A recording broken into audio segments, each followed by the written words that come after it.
All right, guys, Boy32 here. Check it out. Sitting here looking at a bunch of CZs this morning and some light firearms. But really, the purpose of this video is just to kind of go over a brief detail of the different types of trigger systems, hammer systems that are involved on a CZ. Now, I'm not an expert, but I'll tell you who is. If you really want to go into detailed information, you need to go over to the Humble Marksman.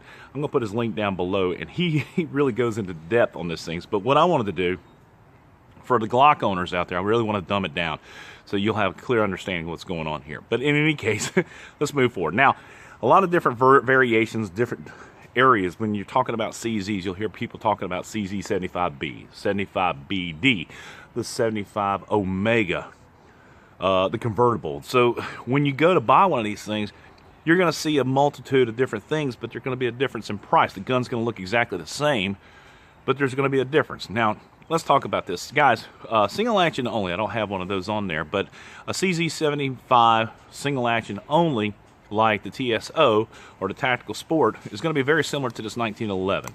Basically, the only way that the hammer is going to be actuated is if you pull it back either with the slide or your finger. And then this trigger pull, the advantage on the single action only is the trigger pulls are absolutely phenomenal. Okay, same thing with the CZ TSO or TSO Orange. Now, one of the neat things I've got here, this is a Tristar. This is a clone of the CZ75 Compact. Now, one of the things you'll notice is that when the hammer's not actuated, you can put that thing in safe, where this guy has a similar action, where it's a safety only, but when the hammer's forward, you cannot actuate the safety, only until you pull the hammer back. All right, so that's pretty cool. Nice crisp trigger on this guy as well. Well, safety's on. But you can see, safety on, nice trigger. I do like the trigger on this thing, and it has a very similar hook trigger that the CZ has, except this thing's a lot less hooked. Okay, so let's talk about a couple things. The CZ75B. Now, this is a tactical. This is one of those things that basically, what makes it tactical? Well, it has the decocker on it, so 75BD. All right, so what that means is this, guys. When the hammer's back, you can do a decock. And that's it. There is no safety on this guy. Only thing you have is single action, double action. There's the double action. Here's your single action. If you got it like this, you're ready to go to war and you're ready to, well, I don't want to do it right now. You can decock it. All right? Very simple, very easy. So the other only one is this one. This is the one with the safety on it. This is a SPO1, and this is just a regular old manual. So as you can see, there's a difference in the two. Now, I'm not sure if they make an Omega version of this guy right here, but if they did, well, it's going to operate similar to these guys right here, and I'm going to show you. But the single action, double action with the manual safety is like that. This is not a decocker, so if you want to decock this thing, you're going to have to ride the hammer down. Very neat, very simple, very easy. So there's the big differences between the decocker and the manual safety. Now, a lot of people hear you talking about the Omega or convertible, and that's like these guys right here. Now, there's a big difference in the Omegas. It has a nice regular trigger, looking like that, and I cannot stand these hook triggers.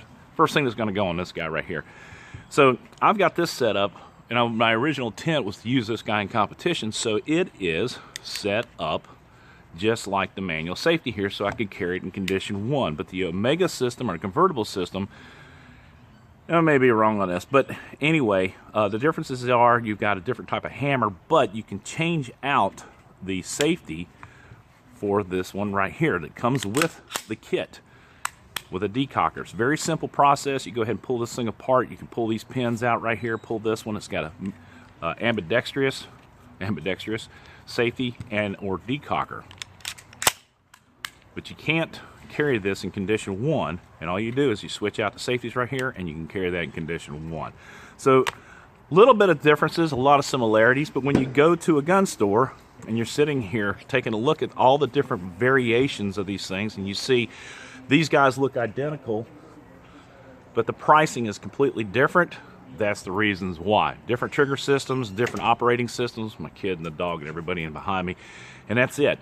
So I wanted to just give you guys a brief explanation of what my understanding is, because when I go to the gun store and I see two guns that look exactly alike and they're priced differently, that's the reasons why. Guys, if you got any questions, please don't hesitate leaving them in the comment section down below. If you like the video, please give it a thumbs up. Subscribe if you haven't already done so. It's Boy32. I'm going to put the the link down below to the Humble Marksman. Y'all take a look at his site. He is the authority on these things. Okay, it's Good Boy 32. Support the red, white, and blue. God bless America. God bless those men, women in uniform 24/7 for our freedom. This freedom's not free. That's that kit that I have. That looks just like the one that comes on the Shadow, doesn't it? Very nice. Look at that trigger. Good Boy 32. Out.